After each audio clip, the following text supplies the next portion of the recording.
성서의 첫 번째 책인 창세기 1장에서 11장까지를 원역사라고 부릅니다.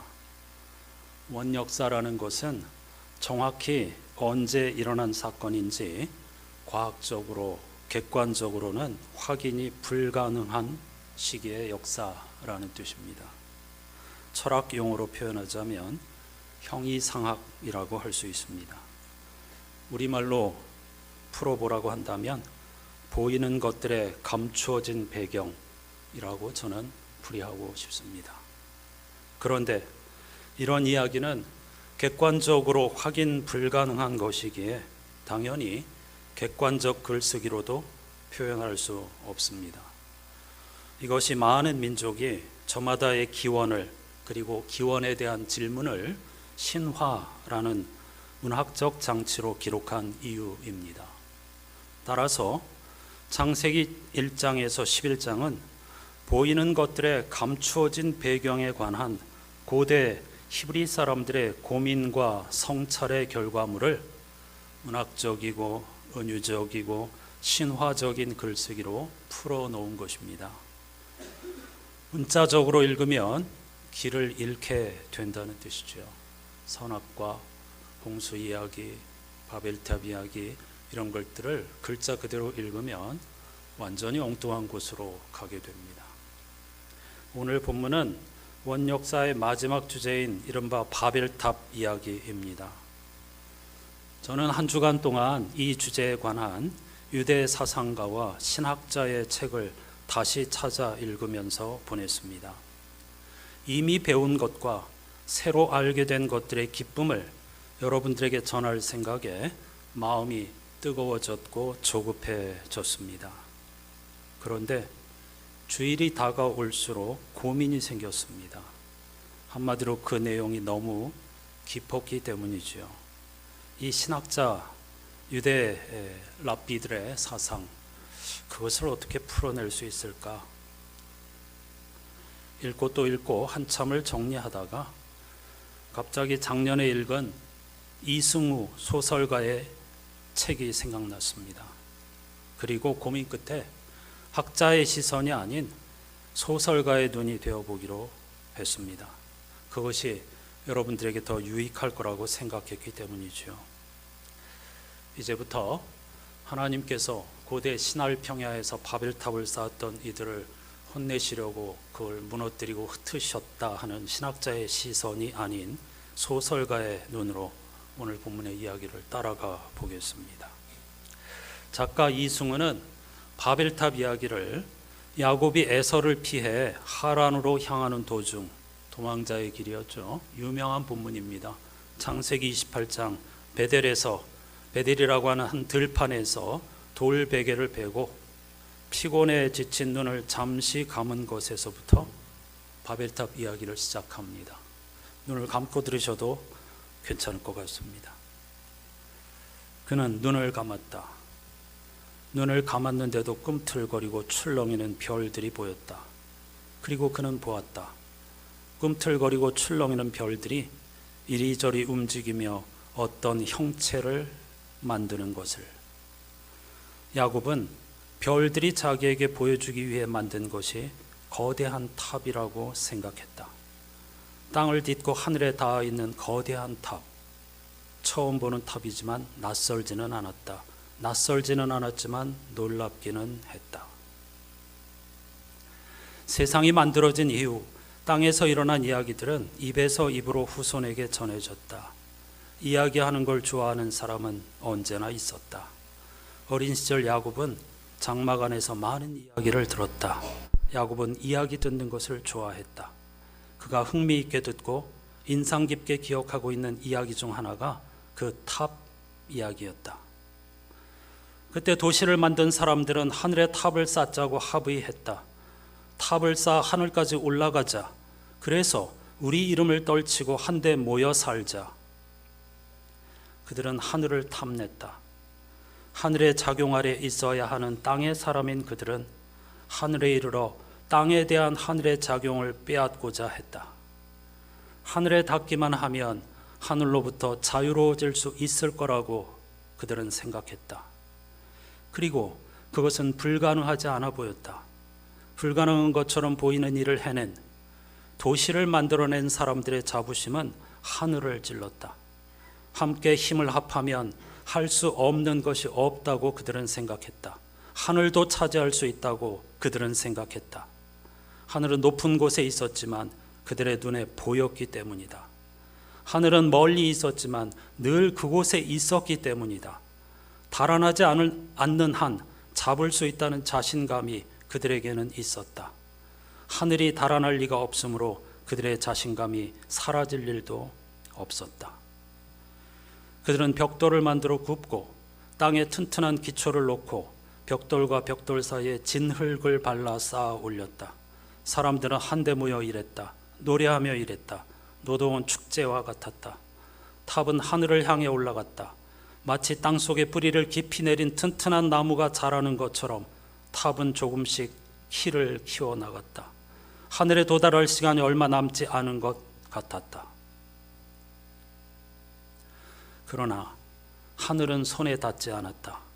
아래에서 보면 하늘에 닿은 것 같았지만 탑의 꼭대기에 올라있는 사람의 눈에 하늘은 여전히 그만큼 높은 곳에 있었다. 그들은 하늘이 달아날 리 없다는 생각을 수정하지 않을 수 없었다. 하늘은 달아났다. 그들이 올라온 만큼 올라갔다. 그들이 높아진 만큼 높아졌다. 그것이 하늘의 부동성이었다. 그것이 사람들이 움직여서 이런 높이와는 다른 하늘의 부동의 높이였다. 사람들이 움직여서 높아져도 하늘은 움직이지 않고 높은 채로 있었다. 사람들 사이에 동요가 생겨나기 시작했다. 하늘을 잡을 수 있다는 자신감에 균열이 생기기 시작했다. 불가능한 것이 없다는 자부심은 교만이었던가 하는 반성도 나왔다. 목소리들이 많아졌다. 전에는 누구나 같은 말만 했다. 그때는 다른 말을 하는 사람이 없었다. 다른 의견이 없었으므로 다른 말을 할 이유가 없었다. 그러나 시간이 흐르고 하늘의 작용을 취할 수 있다는 기대가 무너지면서 다른 말을 하는 사람들이 생겨났다. 목소리들이 많아졌다. 각자 자기 말을 했다. 각자 자기 말만 했다. 말들은 뒤섞였고 혼합해졌고 서로는 서로의 말을 알아듣지 못했다.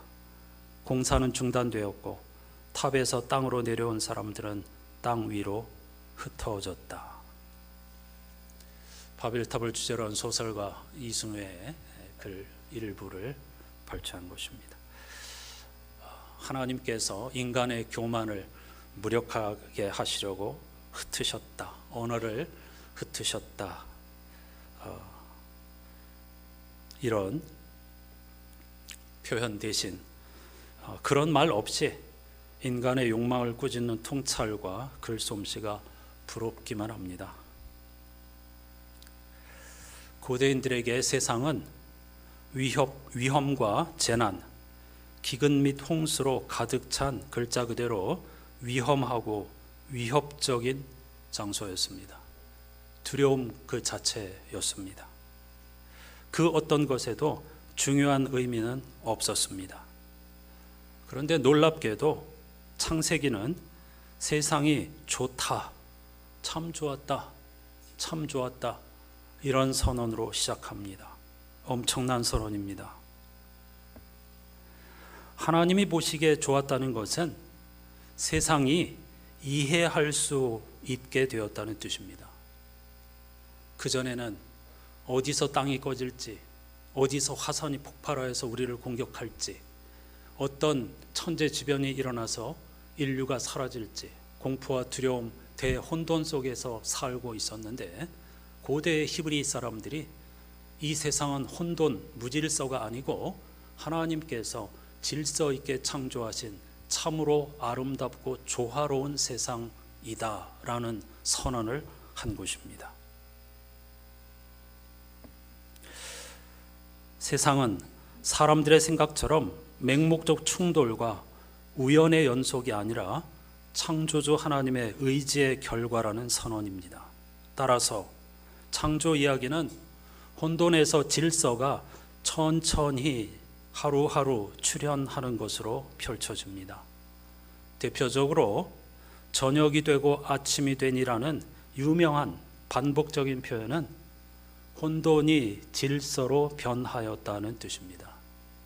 히브리어로 저녁이 혼돈을 의미하고요, 아침은 질서를 의미합니다. 의도적으로 성서 기자가 하나님의 창조의 과정을 저녁이 되며 아침이 되니 보시기에 참으로 좋았더라, 이렇게 고백하고 있는 것입니다. 혼돈의 세상을 질서의 세상으로 만드시니 참으로 아름다운 곳이 되었다, 그런 선언이죠. 따라서 하나님이 창조하신 세상에서 선은 질서이고 악은 무질서입니다. 그리고 악은 잘못된 장소에 있는 사람 혹은 행동을 의미합니다. 그래서 성서에서 말하는 죄가 관역을 벗어나다라는 뜻입니다. 제자리를 벗어나다. 그럼 무질서가 되겠죠. 제자리에 있는 것이 질서이고 그것이 선이고 그것이 아름다움이며 하나님의 창조의 질서입니다. 따라서 가장 질서 정연한 우주는 그 안에 모든 존재와 형태, 다시 말하면 무생물, 생물, 인간이 각각 제 자리에 있는 곳입니다. 따라서 창세기가 끊임없이 경고하고 반대하는 것은 경계와 질서가 지켜지지 않는 세계입니다. 가장 근본적인 경계, 처음 창조된 경계, 곧 하늘과 땅 사이의 구분이라고 그것을 문학적으로 묘사하고 있습니다. 모든 경계, 모든 질서, 절대 넘어서는 안 되는 그 질서를 창세기 기자가 하늘과 땅 사이의 시면, 이렇게 표현하고 있는 것이죠. 그러므로 바벨탑 사건은 하늘과 땅 사이의 구분을 넘어서려는 인간의 시도를 의미합니다. 거기에는 신과 같은 인간이 있고 인간 같은 신이 있습니다. 여기서 엄청난 혼돈과 무질서가 발생하게 되는 것이죠. 그 결과는 필연적으로 파괴일 수밖에 없습니다. 그래서 바벨은 혼돈, 무질서, 그런 뜻이고 바빌로니아라고 하는 단어는 혼돈과 무질서를 상징하는 단어입니다. 사실 바벨탑 이야기의 주제는 첫 번째 이야기 선악과의 그것과 똑같습니다. 사람들은 선악과가 뭐냐, 왜 못 먹겠냐, 그런 것에 집중하지만 그런 이야기가 아닙니다. 바벨탑 이야기와 똑같은 주제입니다. 하늘과 땅 사이 그 경계, 그 질서를 무너뜨리면 죽음이다, 그런 뜻입니다. 따라서 창세기 1장에서 11장까지의 원 역사는 경계와 질서를 강조하고 그것을 넘어섰을 때의 위험을 경고하는 이야기로 시작하고 같은 이야기로 끝난다, 이렇게 말씀드릴 수가 있겠습니다. 사도 바울은 이렇게 말합니다. 모든 것이 가하나 모든 것이 유익한 것은 아니요 모든 것이 가하나 모든 것이 덕을 세우는 것은 아니니. 공동번역이 더 실감납니다.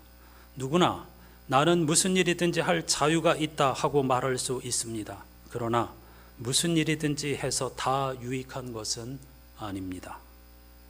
그러나 나는 무슨 일이든지 할 자유가 있다 하고 말할 수 있지만 모든 것이 다 사람에게 도움이 되는 것은 아닙니다. 참으로 그렇습니다. 하나님은 하늘에 계시고 우리는 땅에 있다는 전도서 지혜자의 말씀을 반드시 명심하면서 그 경계 안에서 하늘과 진리를 추구하는 삶을 살아가야 하겠죠. 여러분, 현대사회의 바벨은 무엇일까요? 신처럼 되고자 하는 욕망의 결과물, 인공지능이 아닐까요? 흔히들 AI라고 말하는 인공지능, 그것이 현대사회의 바벨탑이 틀림없습니다. 얼마 전 세미나에 참석하기 위해 출발하면서 지인의 휴대용 컴퓨터를 빌렸습니다. 어디서든지 주보를 만들고 주의를 준비해야 하기 때문이니까요. 주말이 가까우면서 그곳에서 컴퓨터를 열고 작업을 하려고 했는데 열리지가 않습니다.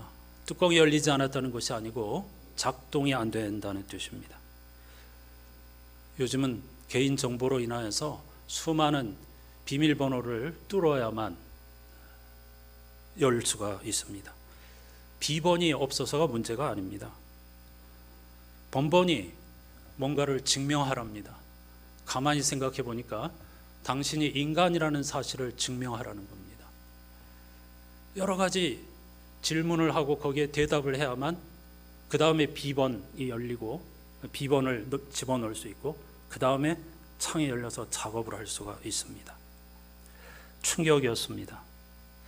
AI가 자신을 만든 인간을 향해 너 인간이라는 사실을 증명하라는 아이러니. 여러분, 이거 굉장히 심각한 문제입니다. 컴퓨터만의 문제가 아닙니다. 온 세상이 이렇게 돌아가고 있다는 사실을 우리는 모르고 있습니다. 알면서도 어쩔 수 없다고 체념하고 당연하게 여기는 경우도 많습니다. 배철현 교수님은 이렇게 이야기합니다. 인류는 코로나를 경험하면서 더 움츠러들었다. 인간은 이전보다 더 많은 시간을 인터넷과 SNS와 보내면서 인터넷의 사용자 이름, 아이디로 전락하였다. 최근 등장한 AI는 더욱 강력하여 인간은 이제 전대미문의 성능을 지닌 하이테크 표절 기계인 AI에 자료를 제공해주는 로봇이 되어가고 있다. 정확한 표현입니다. AI가 뭐 하는지 알죠? 인간이 제공한 자료를 추론하고 취합하고 정리해가지고 인간이 묻는 답을 내놓는 기계입니다. 참 역설적이죠.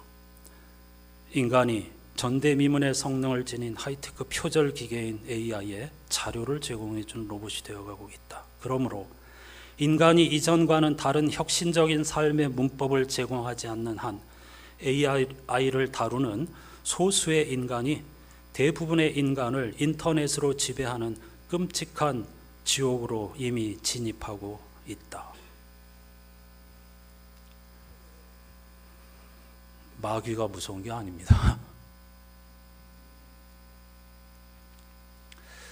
정용섭 목사님 오늘 설교 본문에서 이렇게 말합니다. 현대인은 점점 더 생각하기를 포기한 채 마마보이가 주체적으로 살지 못하듯 모든 판단을 인공지능에 맡기게 될지 모릅니다. 이런 경향이 정치에도 나타나고 종교에도 나타날 수 있습니다. 스스로 생각하지 않고 선동하는 정치인의 말에 휘둘립니다. 그리스도교 신앙의 본질을 스스로 생각하지 않고 유명 목사들의 말에 전적으로 의지하고 맞장구 치는 그리스도인들도 아주 많습니다. 정 목사님이 읽은 책 가운데에 아주 중요한 부분을 인용해 주었습니다. 저는 다시 인용하겠습니다. 마르쿠스 가브리엘이라는 학자의 생각이란 무엇인가, 이 책에서 인공지능의 문제점을 짚고 있는데 두 가지를 인용하겠습니다. 디지털화의 희생자가 되어 희망 없는 정보 중독자나 기술 좀비가 되지 않으려면 우리는 기술적 도구들을 탈마법화하고 그것들이 전능하다는 믿음을 떨쳐내야 한다.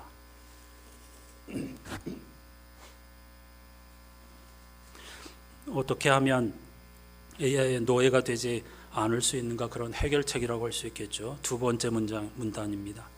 알다시피 인공지능은 인공지능이란 오타가 아닙니다. 가브리엘 마르쿠스는 사람의 지능이 인공지능이고 AI는 인공지능인 인간이 만든 것이기 때문에 인공지능이라고 부릅니다. 정확한 통찰이라고 할 수 있겠죠.